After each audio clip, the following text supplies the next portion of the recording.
I want to thank our reader for the great reading and Gary Lynn Floyd and our CSL music team for the fabulous music today that supports the message. This month of March, we're talking about relationships, and our message today is love's connection. Love is more than just a romance. It's that invisible thread that weaves us together in families, friendships, communities, and even our relationship with ourselves and the divine. Before I continue, let me give you your question for the week. What is the one choice you might make today to remember that love is the heart of our human experience? And love bridges the gaps of our differences, and love holds no grievances. One more time. What is the one choice you might make today to remember love is the heart of our human experience? Love bridges the gaps of our differences, and love holds no grievances. If love is the heart of human experience, the foundation of life, then it must be essential that we learn to actively cultivate our love connections. And love has many faces. There's the devotion of a parent for their child to guide them. There's the loyalty of a friend who stands by us in difficult times. There's the silent companionship of a pet who loves us without words. There's the wisdom of a mentor who sees our potential and guides us there. There's the kindness of a stranger that reminds us of our shared humanity. And there's even that soul-stirring connection with the divine that whispers to us in moments of stillness.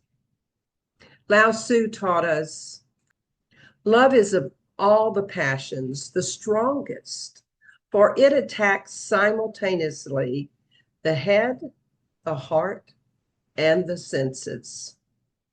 That's so true, isn't it? Love is not passive, it's active and transformative and sacred. It's the energy behind creation itself. Ernest Holmes beautifully describes love.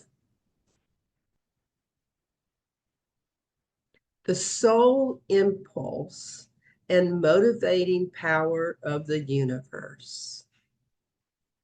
This means that every moment of love, whether it be big or small, grand or minute, is an act of the divine creation. And we each have the ability to create by sharing our love and spreading our love. The deeper we understand love, the more we recognize every connection in our lives, whether they be joyful or challenging or unexpected, is part of that divine tapestry. So back to that question, if love is the foundation of life, how do we actively cultivate it? There are so many ways, but here are a few suggestions. Practice presence. You know, so often we're distracted and we're thinking about the past or the future, and love exists only in this present moment. The next time you're with someone, be fully with them. Listen deeply. Look into their eyes. Feel their presence. Don't wait to talk. Truly listen. Virginia Satir tells us, feelings of worth can flourish only in an atmosphere where individual differences are appreciated, mistakes are tolerated, communication is open, and rules are flexible. The kind of atmosphere that is found in a nurturing family. Now, I was fortunate to grow up in an atmosphere where my mistakes were tolerated and where I was taught the worth of every individual, and that it had nothing to do with skin color or status or how smart you were. Rules were meant to be followed, except when they weren't, and discretion was encouraged, not punished. Yet, Satir's quote doesn't apply just to families. It applies to all of our relationships. Being present with someone tells them, you matter. I see you. You are loved. So let us learn to practice being fully present in our connections with others. Another thing we can do is expand our definition of love. Many people think love is only about romance, but love is so much bigger than that. It's about kindness, about patience. It's the energy of connection itself. Catherine Economo, who's a modern spiritual teacher and happened to be my dean, reminds us, when we love, we are creating the world anew. You should hear that again. When we love, we are creating the world anew. I know I want to create the world anew as a much more loving place. How about you? Realize you don't have to be in a romantic relationship to experience love daily. Love the barista or your roommate who makes you coffee. Love the trees that shade your home. Love the cashier who checks you out very efficiently. Love the stranger who you may never see again. When you live in love consciousness, you very quickly realize love is infinite and always available. And another thing we can do is learn to forgive and release grievances. One of the greatest barriers to love is holding on to past hurts. It's impossible for love to thrive where resentment lives. The Course in Miracles tells us to forgive is to overlook. Look then beyond error and do not let your perception rest upon it. Now, let me clarify that this does not mean ignoring your pain or any hurt that's occurred. It does mean learning to see beyond it, recalling that the person is not their actions. When we release resentment, we make space for love to flow a lot more freely in our lives. Another thing we can do is express love daily.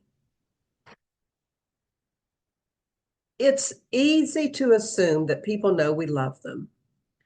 And yet, don't you enjoy hearing someone say, I love you? Or I just love the way you cook or the way you do a particular task? Love is meant to be expressed through words, through actions, and through presence. Tell your loved ones how much they mean to you. Send a thoughtful text message or leave a little note. Every act of love strengthens the web of connection. And if you're worried about overdoing it, here's a joke for you. Why did the phone break up with the charger? Because it needed some space, but the charger kept saying, I love you a little more every time we connect. Okay, so that was a bad joke. But it is true that love does strengthen our web of connection. Another thing we can do is love ourselves first. We can't give away what we don't have. Even Jesus told us to love our neighbors as ourselves.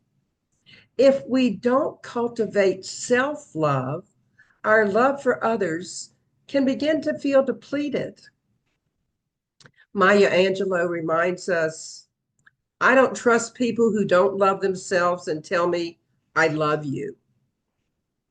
And never believe that loving yourself is conceited or arrogant.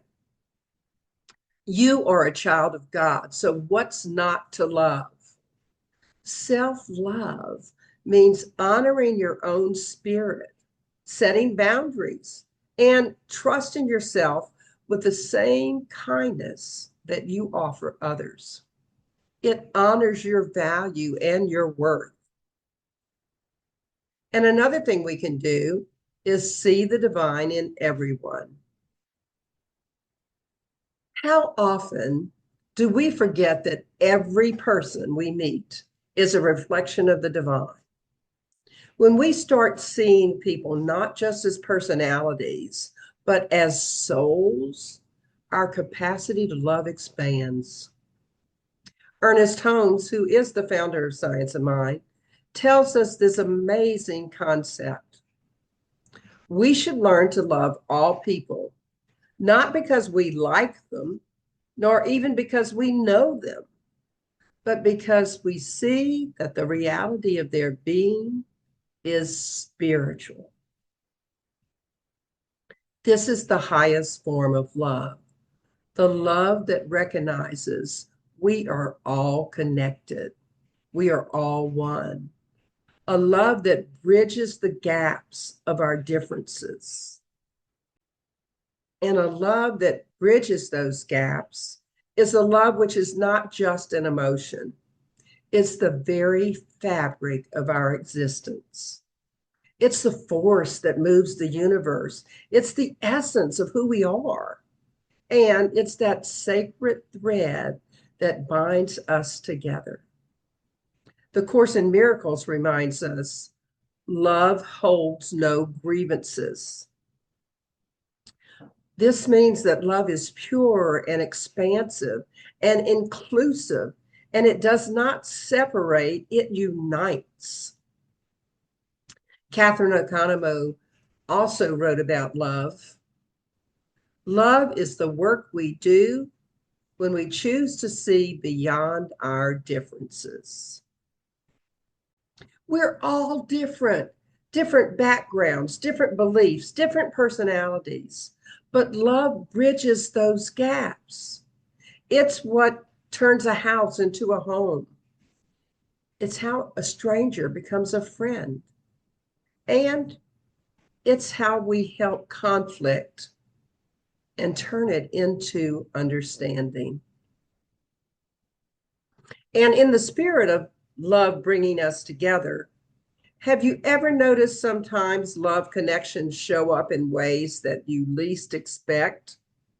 A chance encounter with someone that changed your life, a stranger who happened to say exactly what you needed to hear, or smiled when you needed to lift me up.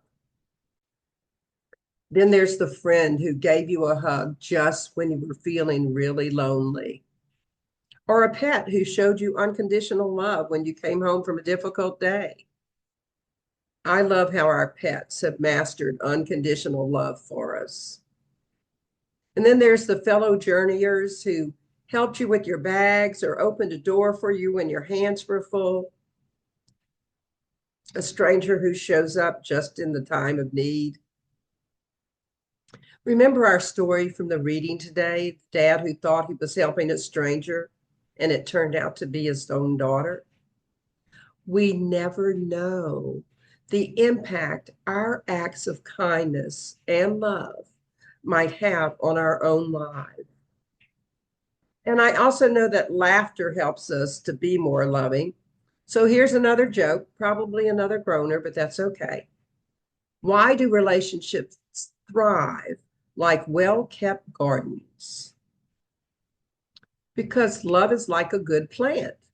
It grows best when watered with kindness and pruned of ego. Okay, so before I end, I would be remiss if I ignored the love connection each of us have with the divine. Beyond our human relationships, we're deeply connected to the divine. The Course in Miracles tells us you are not apart from God. Your oneness with Him is limitless. When we cultivate a love connection with the divine, we begin to see life differently.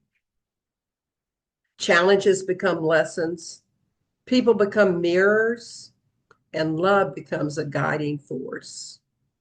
We learn to recognize that love is not something we have to go out and get.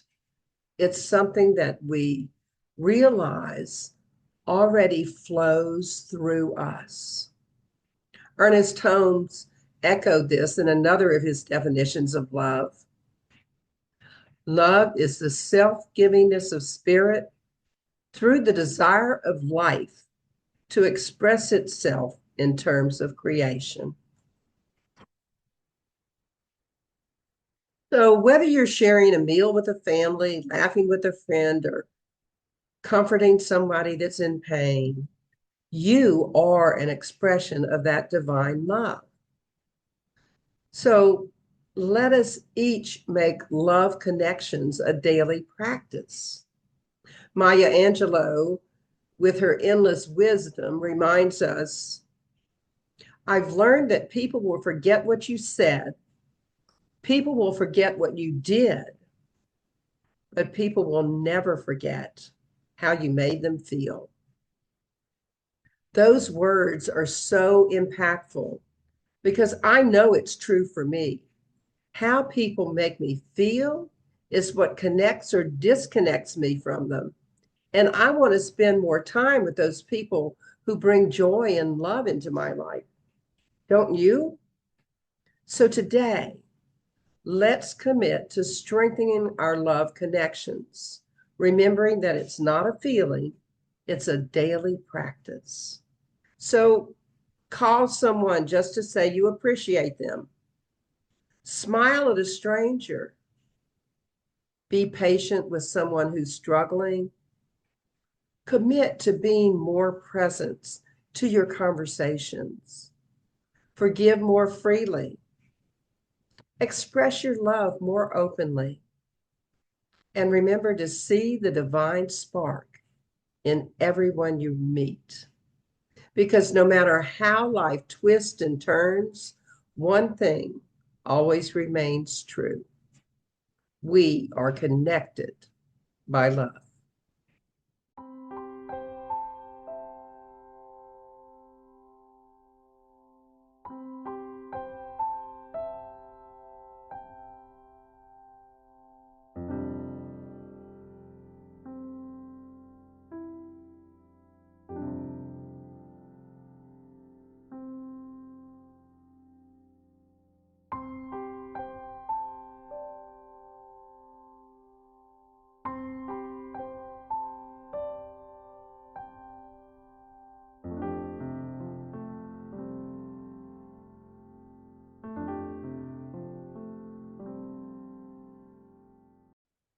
And so, in summary, in 2025, how might you learn to create deeper love connections? Well, remember that love is the heart of our human experience, and it has many faces, all various ways to connect. And it's not passive, it's an act of divine creation. So actively cultivate love connections. Practice being present, forgiving, releasing grievances. Remember to express your love for others and for yourself, and cultivate your divine love connection. Know that love bridges the gaps of our differences. So embrace love and know that it holds no grievances. See beyond your differences to the divine in everyone. So here's your affirmation for the week. How is it I so willingly, energetically, and effortlessly remember love is the heart of our human experience? Love bridges the gaps of our differences, and love holds no grievances. So make a conscious effort this week to cultivate your love connections. Learn to be fully present and express your love openly. And adopt at least two practices to strengthen your love connections, either ones that I suggested or make up your own. Let's pray. We take a deep, nourishing breath and we settle into that place within us where we know the divine exists. Where we know love and joy and comfort and ease and grace thrive. And what I know to be the truth is that each of us has the capacity to love everyone we come in contact with, because love is infinite. So I invite you to remember this week that we are all connected, that love binds us together, and to remember that love closes the gaps of our differences. All we have to do is open our eyes and notice the divine in everyone we encounter. So I am so grateful for your time today. I'm grateful that you decided to stay with us and listen. And I'm knowing that you're having a great week with all of the love connections that you're making. So I release my word into that divine yes, knowing that it's already done, so I can say amen and we can affirm it together. And so it is.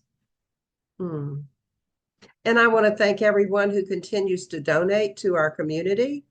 We are enjoying looking for a place to do maybe once a month services in person as we continue our online services. And your dollars help. So thank you very much. Enjoy our offertory song.